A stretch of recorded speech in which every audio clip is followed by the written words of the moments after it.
All right, here we go. We're live. Hello, everybody.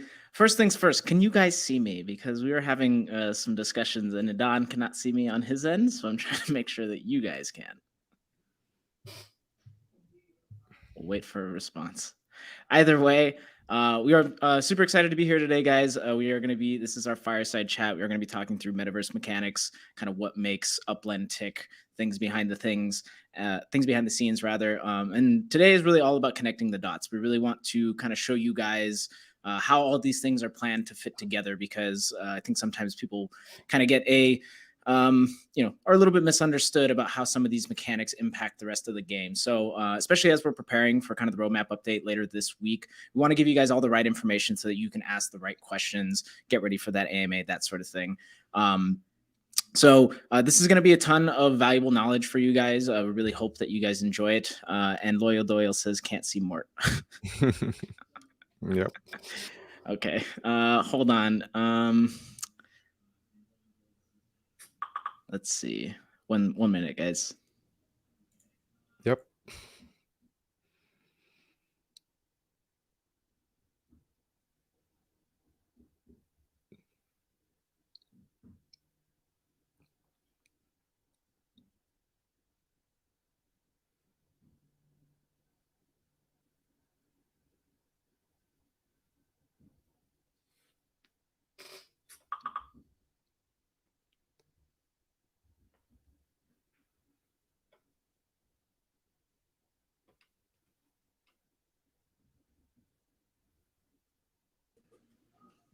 Okay, how about now?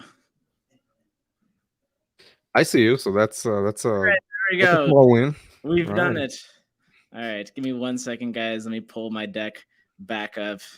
Thank you all for your patience.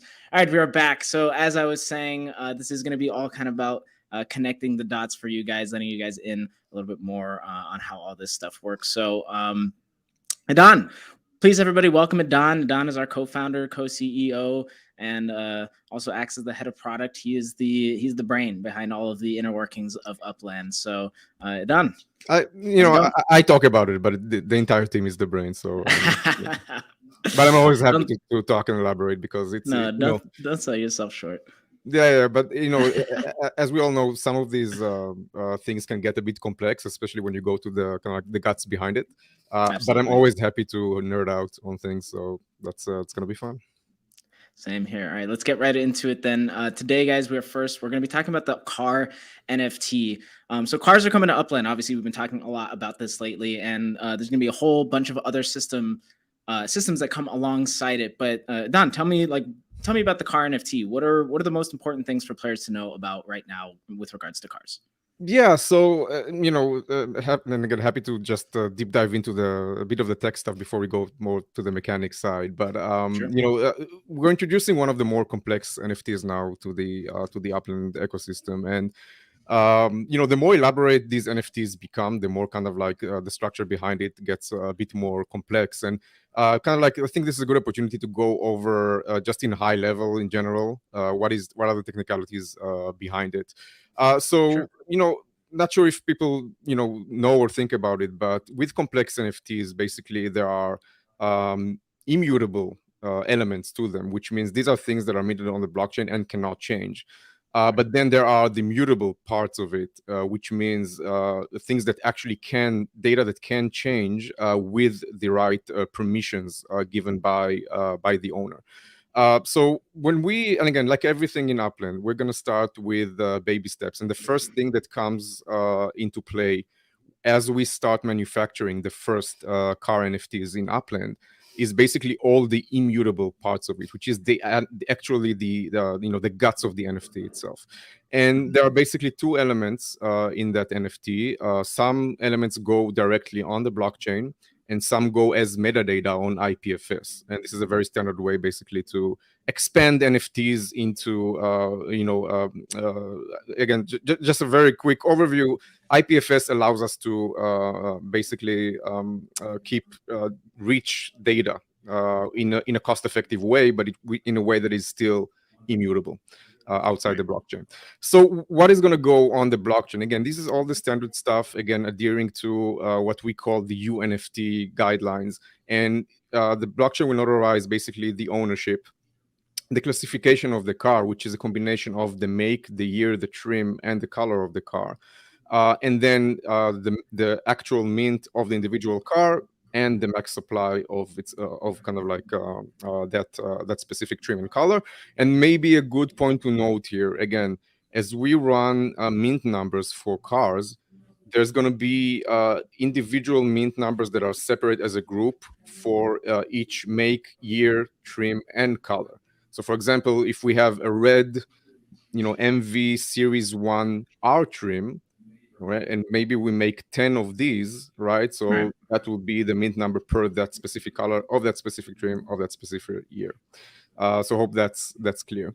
Right. And then beyond that, again, all of the elaborate metadata goes on IPFS, and this will include the full high fidelity 3D model of the car, all of kind of like the production traits. So again, we have things like passenger and cargo combination. So each cars has different, not just capacity, but also different variations of.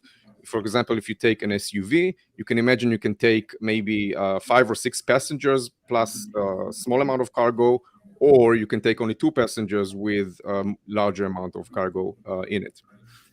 Right. It also includes data like the weight, the horsepower, etc. And then the last things basically are the ratings, which are going to be the basis of things like simulating races, right? So we have things like top speed, acceleration, braking, handling, which is kind of like the cornering attributes of the car, energy efficiency, reliability, durability, and off-road capabilities. Now, all of these things will be based on a score between 0 to 100, which leaves basically a level field of comparison between different cars, different makes, different models. Right. And this is all really fascinating because, like, in other traditional games, data is super fluid. It doesn't change. There aren't things that are fixed. So if you purchase a vehicle, you get a car, that's, it could theoretically change. What we're basically saying here is that the cars that you purchase, their baseline stats, those are going to be fixed forever, correct? Absolutely, yes. Yeah, and this is, super again, awesome. data that it cannot change on the blockchain. Right. And then that brings us basically to the next level of the NFT, which includes all the mutable data. And the mutable data will be governed by the vehicle smart contract, which is not going to go out yet. It's still in progress. And these are some examples of what can be considered as immutable data. Again, going back to the blockchain part, it could be things like the current odometer reading of the car.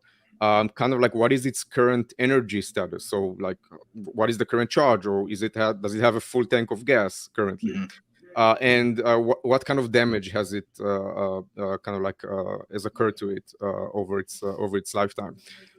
And then those data, they are going to be governed by smart contracts, and smart contracts actions, each one of them may have different permission sets of who is basically able to do that. So if we look, for example, at odometer readings, right? So you can imagine, why would anybody want to put miles on their car, right? I mean, it doesn't sound right, because I, as an owner, it's not within my interest to put it. But again, if you are going to take your car and utilize it for personal travel, let's say between San Francisco and LA, you may expect to put several hundreds of miles on it on the odometer. At that point, what would happen is you would state your basically the fact that you want to travel from San Francisco to LA, and then Upland on the backend will prepare an action that will include adding the odometer miles on it. And then you, as a user, need to sign that. You basically need to authorize that ride, and then basically you authorized also the permission to put the additional miles on the car to execute that travel. So this is one point of an example. Another point, which, again, yeah, go ahead, General. No, you're good. Continue. Yeah, another point, for example, again, this is maybe a bit more kind of like higher stakes scenario, right?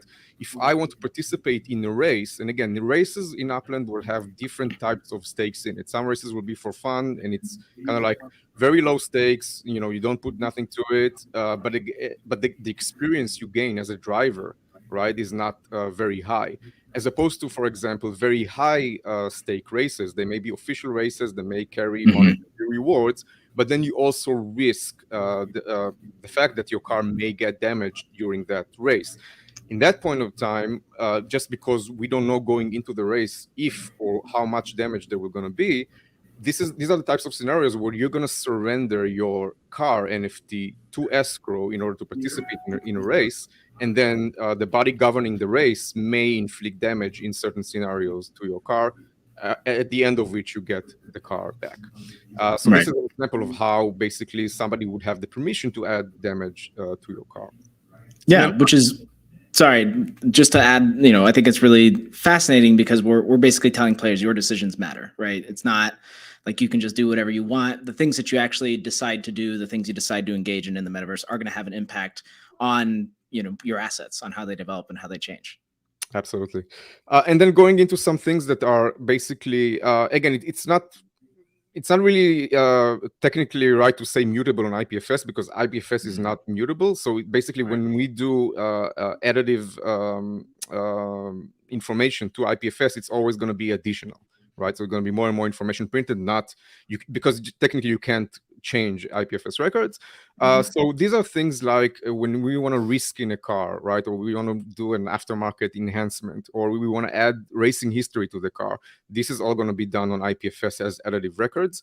And two examples for is one, if an owner wants to reskin the car, they may take it to a kind of like car paint shop, and then there's going to be a reskin involved, which is going to be an additive, basically, information to IPFS, and then the smart contract will be able to always give you back what is the latest state of the car, its visual state as of now, and you'll always be able to see the history. What was the original skin? How did the car originally look like? And then what were all the reskins that were done to it? And another interesting aspect, and again, this is about maintaining the flexibility to expand on the car NFT. So think about it for now. We live in, it's 2022 right now. We have certain technologies, we have certain ways of displaying our 3D models, right? We don't know, maybe 10 years from now, there will be better technologies, and we can have much more elaborate models for the cars. And this is why we also want to leave the room for manufacturers to expand beyond the current models that they provide for each car type and car model. So, for example, today we have a 4K version of our MV motor cars. Maybe in the future we'll need to produce 8K or 24K or whatever types of high fidelity models. Maybe we would add more, things like the interiors of the car, etc. So we want to make sure that the NFTs we create are also expandable from the manufacturer to support the future. Right. That's awesome because, and I think that's something that a lot of blockchain products struggle with right now is that the finality of it. So it's kind of like, sounds like we found a balance, right? Where we have the stuff that isn't going to change and the stuff that could potentially change that makes sense to change. Absolutely, yeah. Awesome. So racing, as we're talking about cars, racing is definitely one of the most anticipated things in Upland right now. Is that experience? So, what is racing going to do for the Upland metaverse, and how does this kind of change Upland's identity, or does it in a sense? Yeah, I think again, it's we're starting to basically cast not just NFTs and interactions, but also utility and gamification and fun. And I think one important note here is, again, for us, racing is very important. I think we constantly get the feedback from the community that they're very excited about it. It's going to be a great demonstration. But this is what it is. It's a demonstration of what can be done with marrying NFTs and mechanics with experiences and immersive experiences. Right. And you know what I think about it? Racing is going to be awesome, but you know what? When I think we would really have the validation that the platform we've built here is huge, is when somebody comes, maybe from the community, maybe from outside, and creates a competing racing app via our third-party developer tools that kicks our ass in racing, and suddenly you have a better racing app and a better utility for cars in Upland. So for us, I think it's a very big step. It's very important, but it's more a demonstration of what people can do with NFTs, with the technology around Upland, utilizing Upland as a platform. Right. So you heard it, developers. The gauntlet has been cast or thrown down. Make a good racing app if you want to try I'm and not saying compete. ours But will not be good. Ours will be awesome. I know it's gonna be great. I'm just playing. Awesome. So, as we're talking about racing, obviously there's gonna be tons of different cars to race. They're all gonna have different stats and stuff. So, tell me about some of the car types, some of the trim levels. What can players expect on that front? Yeah, so I mean, I'm not sure if we talked about it in the past, but again, we have 6 types of cars. We have the Series 1, which is the coupe. We have the Series 2, which is the sedan. We have the Series 4, which is the SUV. The Series V, which is the van. The Series T, which is a pickup truck, and then the Series S, which is the semi-trailer.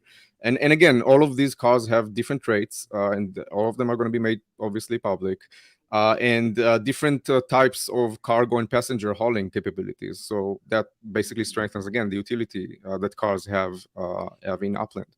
All of these models are going to come, with the very high fidelity model on the blockchain, but they also have 3D models that support different types of usages. So, for example, Right. the model that we utilized on top of the Upland map is not the fully blown, 4K model that Mhm. we may have published like in the videos, right? Because at the end of the day, every 3D model gets served with its respective utility. So the Unity client that manages races has one set of different 3D models with different level of details. Again, the Upland map has a different model, and then there is the full blown out 4K model that is the actual model that's being minted on IPFS. Right, which is interesting because now you're basically cementing that like high fidelity model as like the pinnacle, right? That's the top level, and then there's kind of these other things that fit in between depending on how it's being used for what the exact use case is. Absolutely, and as technology develops, we'll be able to incorporate more and more higher fidelity models into the gameplay. And again, as you know, today Upland is multi-platform. It's available on web, on apps, on mobile devices. And again, you need to achieve some kind of like a common ground so people can actually Exactly. interact and play with the models. But I think can't wait to release. I mean, very soon we're going to have the first car produced in Upland, and then everybody's Yep. going to be able to see how does the NFT full screen view look like. It's pretty exciting. It's a great NFT.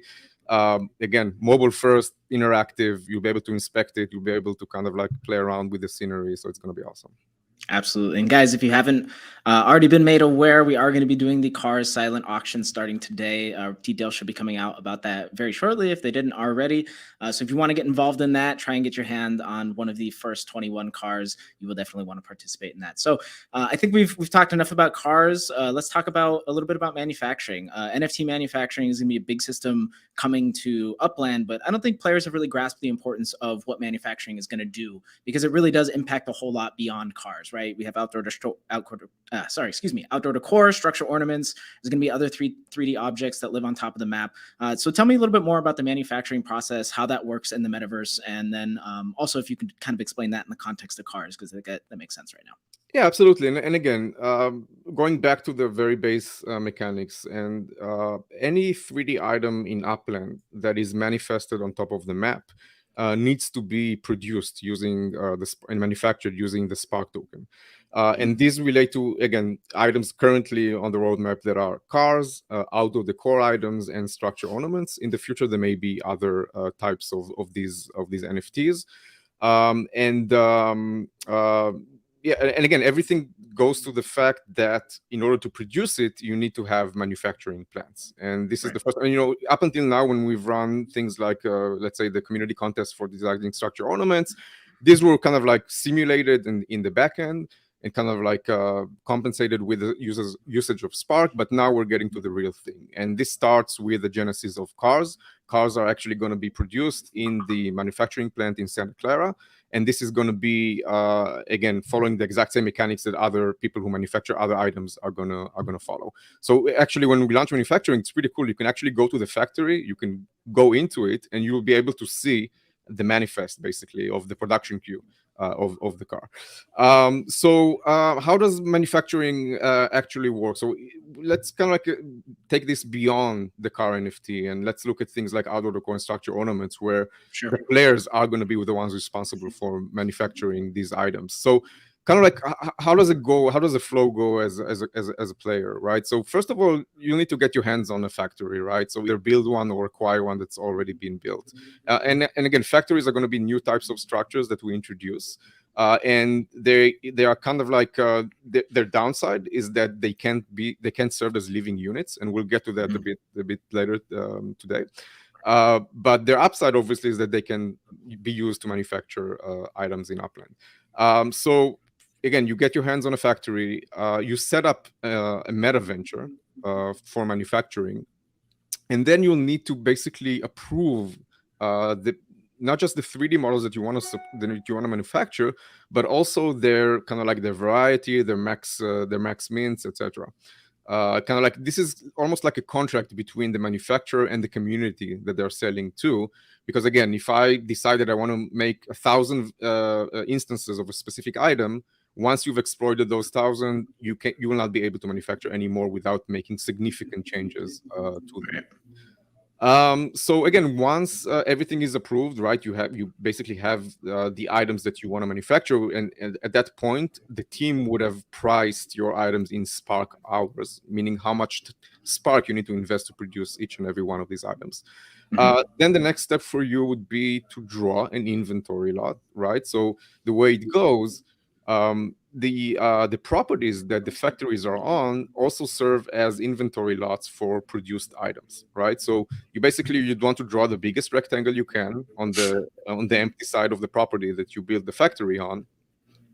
Next step for you would be to allocate Spark to the factory, right? And now you're ready basically to start putting the manifest together. So you can prepare a queue of items you want to develop in advance, so you don't have to go every time and just produce them one by one. And once that's done, the factory starts working, right? So it starts basically trying to stake the max amount of sparks on parallel items as possible. And then every produced items will suddenly show up on the inventory lot as a built item with the NFT full view, et cetera, et cetera. And then the last thing for you to do as an owner would be to distribute that to showrooms and then potentially sell it to Uplanders. Right. So just to clarify two things. So basically, they won't be able to open a manufacturing plot on any building. It'll have to be a specific building type, correct? Yes, we're going towards the fact that manufacturing will require a factory. There, in the interim, again, in the beta period for outdoor decor shops, we may allow the use of regular buildings as well. Gotcha. Just because this is something that we have not communicated in the past when we selected our beta owners.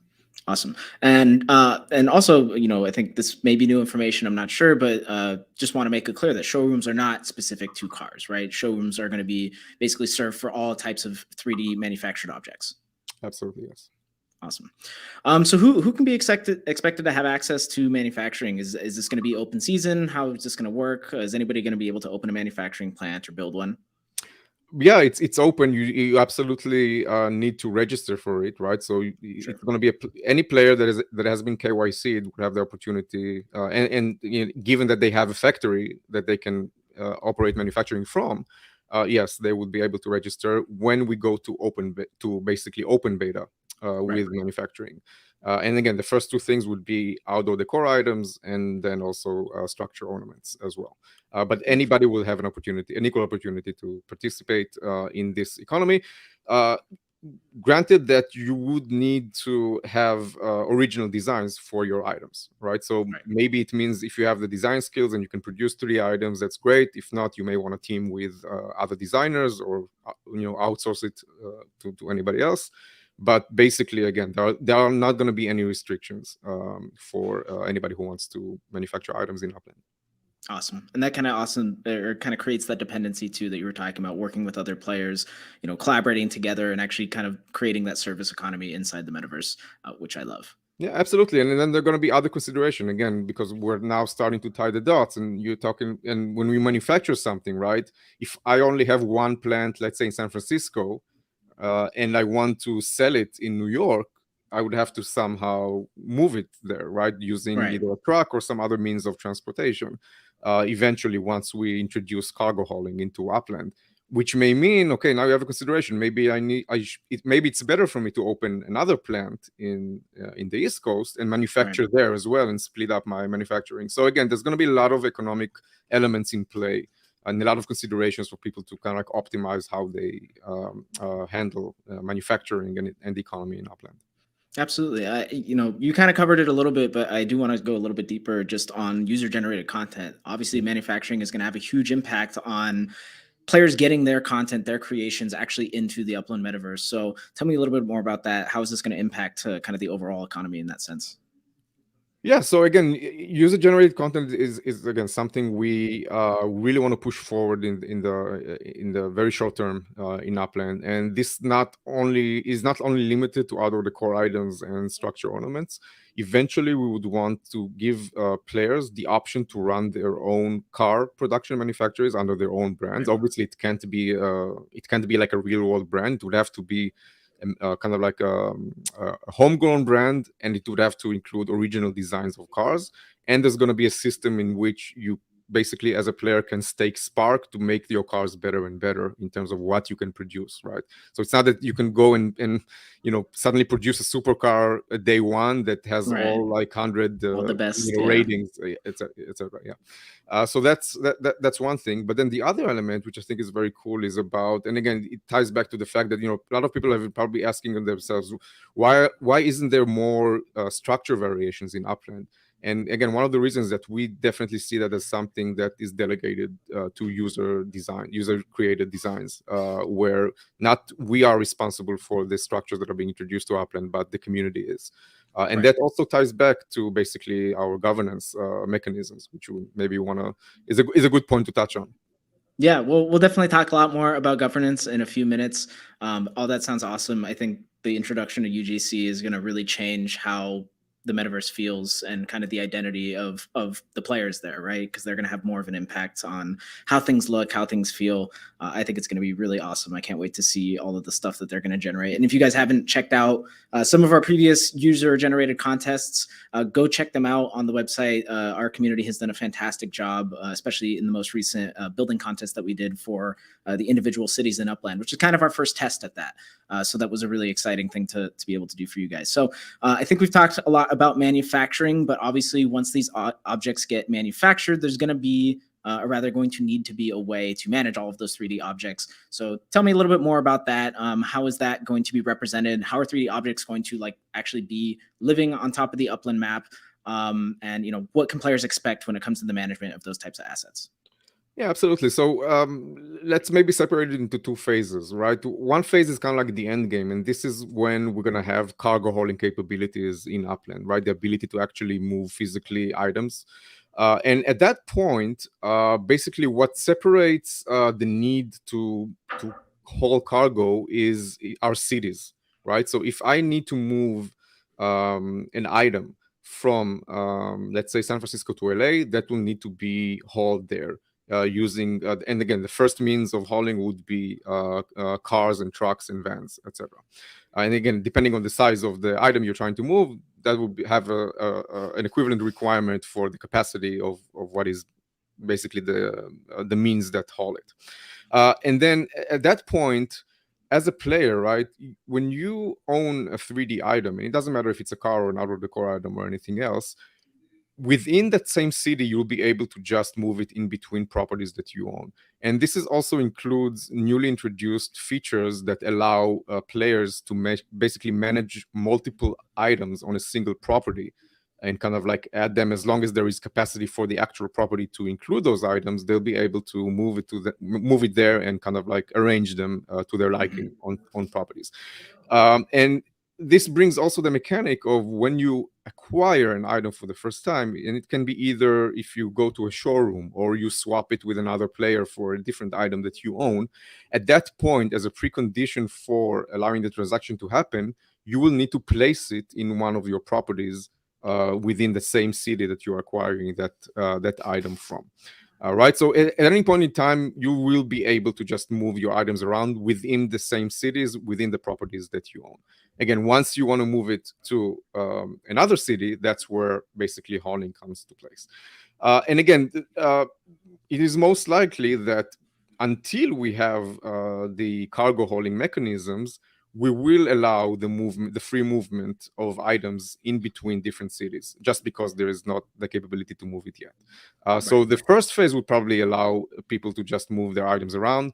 Once cargo hauling is introduced, this is when the restrictions are going to be put in place, that you need to actually move physically your item, again, with a car or other means of cargo hauling. Awesome. Now that kind of brings me to my next question, which is, what is the difference between cars and other 3D NFTs? Both of these are 3D NFT objects that are going to live on top of the map, but obviously with very different utility, different functions. So tell me a little bit more about that. Yeah, so I mean, if you want to look at the very basic level, right? A car is basically a 3D item that lives on top of the map, so it lives by the same rules as outdoor decor or structure ornaments, but it has a very cool utility that it can drive itself, right? It Right. doesn't need to be hauled. It probably in the future can be hauled, right? So you can imagine again semi-trailers that take Sure. cars on them. But again, it can actually drive itself, and beyond that, again, different types of 3D items may have different utilities. So, for example, structure ornament can be used to decorate your home, whereas outdoor Right. decors are just basically what they are. They're outdoor decor items. So Right. again, all of these items share a very kind of like a base of set mechanics that make them similar, but each one of them have different utility in the metaverse. Awesome. So, today is a lot about connecting the dots, about, kind of explaining how these things are going to be used in the future. So, how is the system going to be leveraged in the future? What does this really lay the foundation for? I think this is going to be adding a lot of new mechanics, new systems to the game. But, you know, what is the future of all that? Yeah, so the future, again, if we talk about connecting the dots, let's bring into play some other mechanics. Okay, newly introduced developer tools, which we just had Yep. the very first hackathon, right? Um, and things like, for example, the NFT portal, right? So, and the already existing meta ventures. So maybe let's look at a couple of scenarios, right? So Mhm. what makes us now a more powerful platform? So let's imagine for a second. I'm going to give some stupid examples, right? But let's keep them for what they are. If I want to go into the business of maybe whatever manufacturing garden gnomes in Upland, right? Okay, so I can make my own design and I can start building them and selling them. And now we're using elements like meta ventures and manufacturing and kind of like user generated Right. content, and that's cool. But what if I also took the time or the efforts to kind of like create an experience that utilizes only these NFTs, and maybe it's kind of like a garden gnome battle arena I Battle program it. Royale Garden Gnome Exactly. I program it Edition. in Yeah. Unity and I connect it. So now I give my project a lot more chances to succeed because there is an opportunity to basically cast engaging experiences around these NFTs. And again, I think now, players can start envisioning what does this whole ecosystem look like with everything connected to it. Now, if you add, let's say, the NFT portal to it, right? All of these things could be executed on any NFT in the world, right? So Right. now, I don't know, you can take different projects like whatever, the good old CryptoKitties, right? And you can bring them into Upland and you can create experiences Right. on them and create meta ventures around them and kind of like create a whole ecosystem of activity just using these infrastructural elements in Upland. So I think, again, there's a lot of game changing basically tools and Yeah. opportunities that are going to be provided in Upland. And if you kind of like take even a step beyond that, right, and just imagine how Upland is easily accessible to mass consumer audiences and how easily you can actually liquidate your assets and transform them into directly into US dollars or other fiat currencies, hopefully in the future. Then everything again, your Upland becomes your backbone, your means to not only inject life and utility into NFTs, but also reach new types of audiences in the process and kind of like enlarging your personal audience that you will cultivate in Upland as a platform. So this is really exciting stuff, and my hope is that as we kind of like progress and we deploy all of these new features, people start realizing what this can become. Yeah. And I think again, not to pat ourselves on the back too much, but again, hey, it is Genesis week. We are constantly caught obsessed with value creation and innovation, taking this technology which emerged only a few years back, right? NFTs, right? NFTs were only became cool like in 2021, and they Yeah. only existed like for 2 or 3 years before that. Yeah. Uh, Taking this, understanding this, translating it to value creation, value proposition, and then empowering the entire community to leverage that, kind of like to create their own ecosystems, their own projects. I think that's going to be absolutely awesome. Yeah, it's so cool. The possibilities are really endless. I just can't wait until the community has easy access and they can kind of go nuts with this stuff because I think they're going to do so many cool things. I think it's really exciting. So we've talked a lot about 3D objects, and I've seen some questions on this in the chat. Just for reference, guys, we are not going to be taking any questions today, so please hold your questions for the AMA on Friday. But we are going to address some of your concerns right now. With regards to utility for buildings, and that comes with community governance and voting. So this is a big step for us. We're going to be introducing the first ways for the community to actually have an impact on the decision-making process in the metaverse. Obviously, we've done this at a lighter scale with our previous UGC competitions, but this is really all going to change. So just to preface this, guys, this is still in the works, but this is kind of how we're thinking about things. So just to set that up, Idan, what sort of voting mechanisms can players expect early on, and who's going to be able to vote and how? Yeah, so we are getting ready to, again, actively working to introduce. This will, I think, definitely be in 2022. The opportunity for Uplanders to set up governance units, and the way it's going to work is that each Uplander will have the opportunity to name what is the address that they actually own and have a building in that they live in officially in Upland. And designating your home address in Upland will also give you your voting rights. And your voting rights propagate from your neighborhood upwards, right? So you get to vote on things that are related to your neighborhood, to your city, and to Upland in general as a metaverse, depending on the resolution that you are voting on. So it's a very intuitive type of governance at the end of the day, right? Once you're an Uplander, once you've been KYC'd, once you have a designated home address, you can actually vote on resolutions. Awesome. So there you heard it, guys. There is a big added utility to buildings in the metaverse. This is what you're going to be required to have a building in order to vote, which I think is a huge change. Not just a building, it needs to have livable units in it, right? Right. Sorry. Yeah. Right. No manufacturing. You can't live in the manufacturing plant. So this has huge implications for UGC. Obviously, we've mentioned some of the ways that UGC is going to be introduced in the past, but just as a refresher, what are your envisioned pathways for user-generated content in this context? Yeah, so again, we have 3 imagined pathways that we already I think alluded to in the past. And the first one is probably the one that's going to most in the short term materialize, and this is the ability, and kind of like similar to how we demonstrated with the community contest, is the ability to contribute a model, obviously that has been approved by our design team and cleared. You'll be able to contribute that model to either the neighborhood you live in or the city that, sorry, not necessarily you live in, but any neighborhood or any city in general. And that model becomes then available for anybody to adopt and start building if they are in the city or in the neighborhood that model has been designated to. So it's a means for you basically to contribute to your local community at the end of the day, and kind of like, empowering that sense of how that neighborhood or city are different than other cities in Upland. Now, the interesting thing is that, and again, some of the reasons why we are waiting with accepting these types of contribution is that and this is going to be the first way that neighborhoods can govern themselves. So as a neighborhood, right, once a model is introduced, the neighborhood can decide that they don't want these models built in the neighborhoods, right? So any neighborhood could be able to manage on an ongoing basis what type of building models can or cannot be built in that neighborhood. And that is totally up for the neighborhood itself to decide. So this is the first pathway. Basically, it's user contributions to their local communities.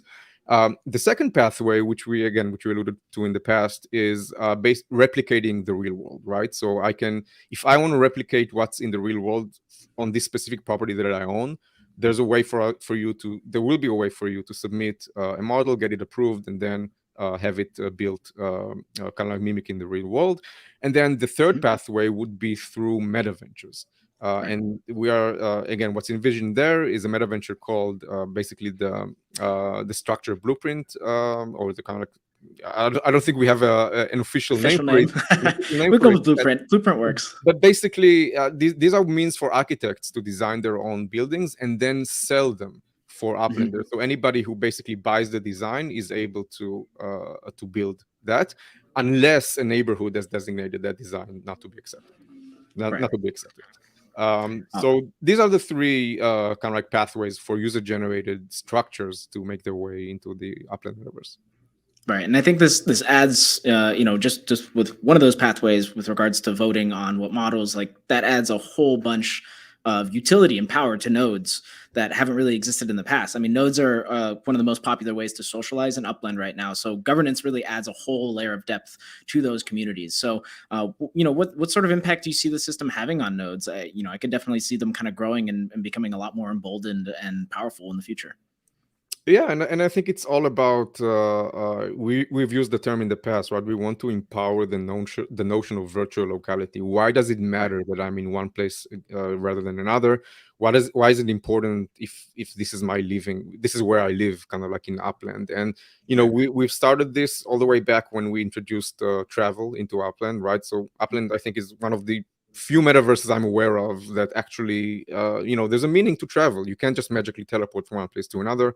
You need to Mhm. spend time, you need to spend resources, and this is another kind of like enforcement of that notion, right? So now I even get to decide what is the place I care the most about. This is most likely where I'm going to set up my official home address. And by the Right. way, just so so it is possible to move in Upland between I can decide I'm moving to another city. I will not be able to vote there until a certain amount of cooldown has passed, right? So we're not going to allow people to just move for the sake of voting in specific Right. resolutions and then move back. So you'll be able to move around, but again, it will be important for you to think, where do you want to set up your official Upland home address? Right. Yeah, and I think that's awesome. We're not trying to limit socialization, but we are trying to kind of make you guys make a decision about where you want to make an impact. It's not just so that you can kind of participate in every single event, every type of voting that's possible. So, Yeah, so what? and just to make it Yeah, clear, General Mort, like it's absolutely fine for you to live to have property in several nodes and socialize and absolutely. participate, but you'll only be able to vote in one any given point in time. Exactly. So what other restrictions might players see with regards to voting? Can they have? We already kind of covered this. It can't have more than one home address. And we kind of mentioned some cooldowns, but I believe there's a couple other restrictions as well, right? Yeah, so again, we need to be KYC. You need to have a property and a home. Again, in the future, people will be able to rent, and that will also allow them to designate that as their home address, further giving utility to kind of like owning multiple structures. There is that restriction that if you move, you'll need to have a cooldown period before you can vote in the new location. And then I think there's one more thing. Oh yeah, one thing we're looking into. Sorry for blanking out for a moment. Is if you lapse as a player, right? Any ongoing resolutions that you voted on will probably not count until you come back to the Right. game, right? So we only want to kind of like have the people that are actively engaged in the game, basically, paint the future of the game itself. Awesome. So my last question on governance, obviously we're kind of talking about starting small, voting on buildings, stuff like that. But what can we expect for the future of governance? What sort of things might players be voting on kind of down the line? Yeah, so I think the future is wide open, but you can imagine again, there are some resolutions that are going to be that can be related to Upland as a metaverse. And Right. again, one example could be, we can, as a team right now, we can go and seek the counsel of the community with a certain pathway that we want to take. For example, any macroeconomic change in what we're doing, or things like how different features or game changing features are going to be structured. So those kind of things could be put up for a vote, and as opposed to like these ongoing votes, which are what structures can or cannot be built in a neighborhood. There could Mhm. be resolutions that are a single point in time, where kind of like we consult the community to get guidance for how to proceed. So these things absolutely could be coming in the future of governance. Absolutely. So when you guys say we don't listen to your feedback, uh, that'll be coming. So we absolutely we'll be making more plans to kind of leverage your guys' impact, your guys' opinions, to actually make the metaverse that you guys want. This is all about the users. It's all about the players. So that's kind of the approach that we want to take with regards to that. So anything else on community governance, or shall we talk about the developer tools? I'm following your lead. All right, let's move on. Oh, excuse me. So I want to talk a little bit more about third-party developer tools. We just hosted our very first hackathon, which was super exciting. Can't express how much fun that was to kind of go through those submissions. So make sure you guys all tune in at 1:30 on Friday. We are going to be having the pitches live for our 5 finalists. But tell me a little bit more about what this development means for Upland. How is this going to impact our growth as a platform? Again, it's basically the point in time when we stop relying only on the Upland team to cast value, and now we're basically expand that opportunity to endless amount of developer teams around the world. And what we're doing here, again, we want to democratize blockchain, developing for blockchain and NFTs, the same way we democratize the accessibility of owning NFTs and interacting with them with the Upland ecosystem. So again, if you now are an entrepreneur that want to utilize Upland as a platform for your NFT creation, you can also magnify it with further utility, with further experiences using the third-party tools. And this is the most basically crucial part.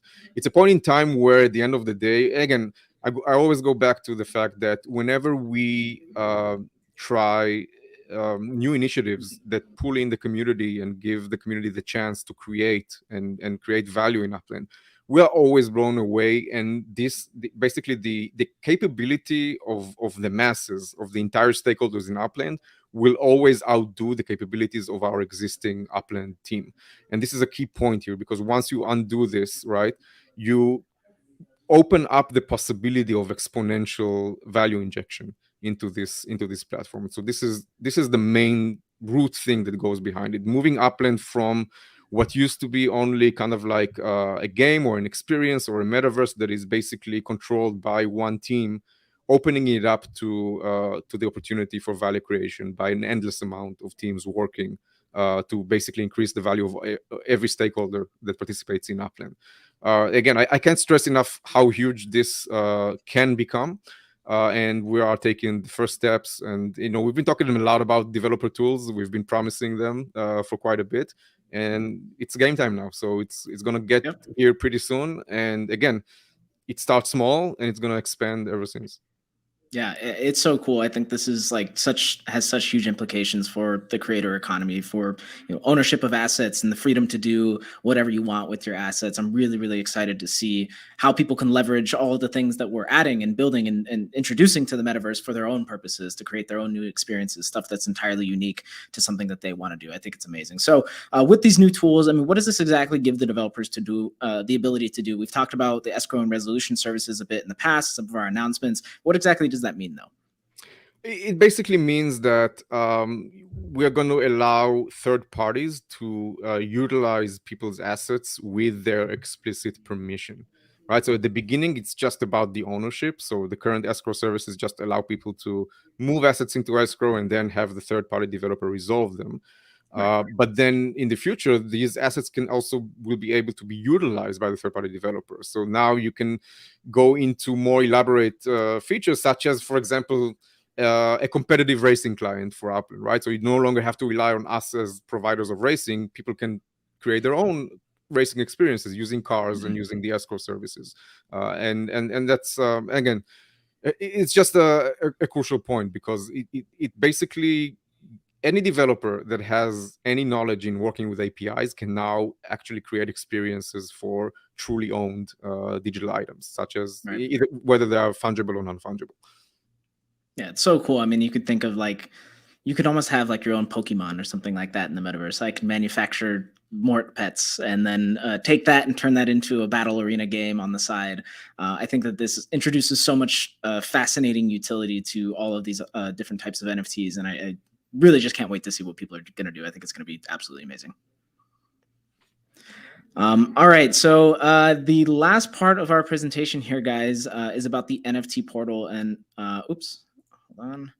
And that this kind of all ties everything together in a lot of ways. So again, this is kind of about connecting the dots, but this is another big feature for us. We haven't talked a lot about it recently, but it's a huge step for us to kind of broaden our horizons, blur our digital borders. Theoretically, you could think about bringing in NFTs from the NFT or from other blockchains through the NFT portal, and then building an experience using our developer tools for Upland. So it kind of all really ties back together. But what is sort of the reason for the radio silence on this front in recent months, Idan? Yeah, so again, as you remember, several months back, and it's been a good number of months back, we've kind of demonstrated one-sided flow of the NFT portal from Wax into Upland using blockchain heroes collectibles, and this was just a demonstration, right, to basically show what's possible. The reason we haven't expanded yet on this capability is because there is really not yet a reason for players to bring in NFTs into Upland. But this is now changing because what happened since what changed since then? First of all, meta ventures have been deployed. All right, so now there's a pathway to basically launch meta ventures that are called NFT galleries that allow the trading of these uploaded items. So that's a reason within itself, right? You can now basically bring in any NFTs to basically be able to trade them with other Uplanders. Right. And then, but more excitingly, maybe it's the developer tools, right? Because once you upload something, you can use that as part of the escrow services that the third-party developer provides. So you can actually bring in assets and create experiences to them in Upland, where you may not have been able to do that otherwise in their blockchain of origin. So now that we kind of like have a couple of very sound reasons why people would want to even upload NFTs from outside of Upland into Upland, we're going to pick back up, and you can expect some really cool developments in the future. So cool. I think that like this concept of the bridging of worlds and different ecosystems is so fascinating to me. I grew up playing a lot of MMORPGs and stuff, and kind of thinking it through in that context, I think is so fascinating. I really can't wait to see kind of what people bring in and what experiences they decide to build with their assets. So how far along are we in the development of the NFT portal, and what kind of features can players expect next? So one thing I think that players would really appreciate is that we have given a high priority basically to the reverse side of the NFT portal, and so players will be able to, if they choose to, take their Upland NFTs and export them into, again, the first implementation is going to be based on Ethereum. So theoretically, you could take your Upland NFT after having been KYC'd, download it to Ethereum, and if you want to, for example, trade it in OpenSea. So this is something we are actively working on, and this is one of the first kind of like new features for the NFT portal that are going to be launched. And then also the reverse side, being able to take Ethereum NFTs and upload them into Upland, similar to how Wax assets with blockchain heroes have been imported. And yes, we have not forgotten. This is going to come really soon. You'll be able to reclaim your Wax tokens, your uploaded Wax elements back to Wax, and then the same, obviously, for Ethereum uploaded NFTs. Beyond that, we'll have more integrations, more implementations with other blockchains as well. So awesome. I mean, I think the prospect of even taking assets outside of Upland is something that's also new to a lot of players. We aren't trying to restrict you to only using your assets inside of Upland. We do want you to be able to branch out. Of course, we want Upland to be the de facto place to use all those things. We're going to do our best job to make that happen. But we do want to keep things open. So how will the NFT portal evolve the Upland economy? Obviously, this has a lot of implications on a lot of different systems. And how does this create new opportunities for our players and for our stakeholders?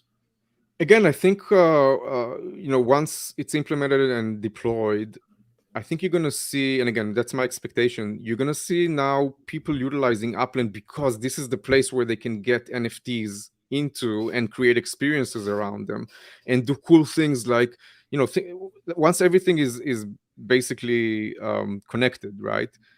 You could do things like joint ownership of bundles of NFTs from different blockchains, right? Like you can have experiences that involve different NFTs from different places, right? You can have maybe a CryptoKitty fighting whatever. I don't know what the latest, buzz. I don't want to name any NFT projects that people will quote me later on. But again, this can be fertile grounds for attracting new audiences to Upland. Now, not just because Upland is so awesome to participate in, but also because the tech is awesome and you can't do it anywhere else. I Right. definitely expect to see some of these things happening. So cool. Everything we've talked about today, I think is just gets me excited. I hope that you guys are excited to kind of see a little bit more about the future. I know that it's not always obvious exactly what we're doing. We're releasing new features and doing new things, but I think hopefully today you guys learned a little bit more about, the decisions that we've made and why those decisions are important and kind of how this all builds on top of each other, right? Releasing, whether it's legits or the developer tools, those things are going to change. And I think this is something that, we have to get used to a little bit more as, as a society, is that products are going to be evolving more, right? They're not going to be expected to be more finished when they're delivered, that sort of thing. So we are going to keep building. We are going to keep changing things. It is going to get really exciting over the next several years. I can't wait to see what happens. I don't really have anything else for you guys. Idan, is there anything else you want to say to the community before we break here? Just wishing happy Genesis Week to everyone. Hope you're enjoying yourselves, and can't wait to meet everybody who's going to be able to make it to Las Vegas this Friday. So absolutely. So there you guys have it. Super excited. Please enjoy your Genesis Week. Go check out all the stuff that you can do in the game on the website. You can see it at the Upland Events Hub, upland.me/events. Thank you all once again. We will see you guys tomorrow at the Cars auction, and of course on Thursday for the economic stuff, and then Friday, the roadmap panel, AMA, the live city opening, all kinds of fun stuff. It's going to be amazing. We will see you guys next time. Thanks, everybody. Thanks. Bye.